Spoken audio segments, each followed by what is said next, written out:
What do you call this? I sent you out to chop wood and put a bounty on possible mimics in the area. You don't have any wood, so did you even do either of the tasks?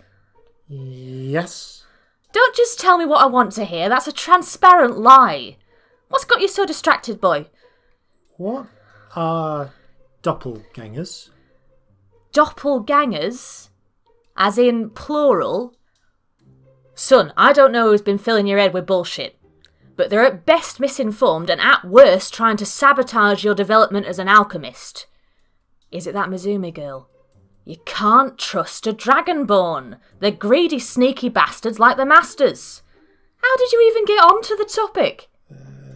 Mimics? Oh, mimics. And you told her what I sent you out for, did you? Just gave up alchemical secrets to a competitor like that? Well, we'll sort out a proper punishment for you later. You can sit with the shame for now. You'll be lucky if I don't twist those ears all the way off and make them into a hearing potion.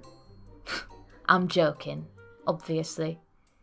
Your hearing's too dim to make a potion out of those cabbage leaves. Thank the Regent I haven't taught you enough yet for you to do real damage with that flapping tongue. Here's a free tip, boy. Your brain's bigger than your dick. Think with that. It'll get you further. Alright. Lies do more harm than ignorance, so I might as well make a teaching moment of this. Put the axe down and take a seat. That Mizumi girl was talking about doppelgangers. Creatures taking the shapes of men and women and living out their lives, conning people out of money and tricking their way into people's hearts and bank vaults.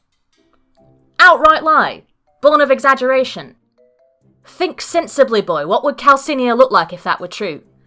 If anyone could be replaced at a moment's notice by shapeshifters, every king or lord, every advisor would have to drink truth potions weekly to confirm their identity, potions to dispel magical effects would be mandatory, and dwarves would be working overtime to install their magical detecting arches in every public place. In short, we would be seeing a lot more work of a very different type than we get. Now, don't get me wrong, those precautions exist. Kings do sometimes drink truth potions and have their advisors do the same. Palaces and powerful institutions often have dwarf archers installed to guard against imposters, but that's because wizards and spirit tricksters exist, or Regent for Fence sorcerers. Ugh. There are precautions against illusionist charlatans, but they aren't routine. Why? Because those spells, even things like Face Shifter Potion, are limited in duration. I knew an illusionist during the war. Good drinking buddy of mine. Bought a lot of potions from me, and he told me that if a good mage wants to keep up an impersonation, they need to refresh the spell every hour. Even if they are willing to sustain that level of magic for 16 hours straight, something which would task even a powerful wizard, they can't keep it up while sleeping, and that sort of disguise shows up under mage sight. Face shifter potions have the same problem. Impersonators happen, but they're rare enough that it's not worth the expense of constant precautions. Now that's not to say shapeshifters don't exist. See, long ago, there was a doppelganger. One. A titan like the Tarask or the Thunder Queen. It wove its way through the old lands of the Tyrian Empire, taking any shape it pleased, immortal, smart as a man and able to read thoughts to keep its cover. It even replaced an empress, which is how it was caught. A long and bitter civil war broke out, and it escaped many times before being caught and killed. We know it existed because there's records from the time, see? And every now and again, a potion of true form will turn up. They're a legend among alchemists. When the doppelganger was killed, it was cut into pieces to make sure it stayed dead. The greatest alchemists could capture a fragment of its power from these pieces as a potion of true form. When drunk, it would let you turn into anything, but unlike a polymorph potion, it would truly change your shape for all time. I think most of them were just used to make old rich people young and healthy again. Smart people turned into dragons. Every now and again you hear legends of a piece still out there, but most are fakes. If anyone ever found one now, they would be rich beyond their wildest dreams or dead in a week. Probably both. But this is what brings us to true mimics and the cousins, face snatchers. Someone got hold of 2 of the doppelganger pieces and worked some great magic on them. I don't know if they were a sorcerer or made some manner of pact with the pagan gods of those times. I'm an alchemist, not a mage. Either way, they used them to create two of the most vexing, if alchemically profitable, creatures in existence. The first was the true mimic. You know, that thing I sent you to put a bounty on, which you stupidly told the Mizumi girl all about, you dolt. I've shown you forest mimics before, the giant stick insects that mimic trees.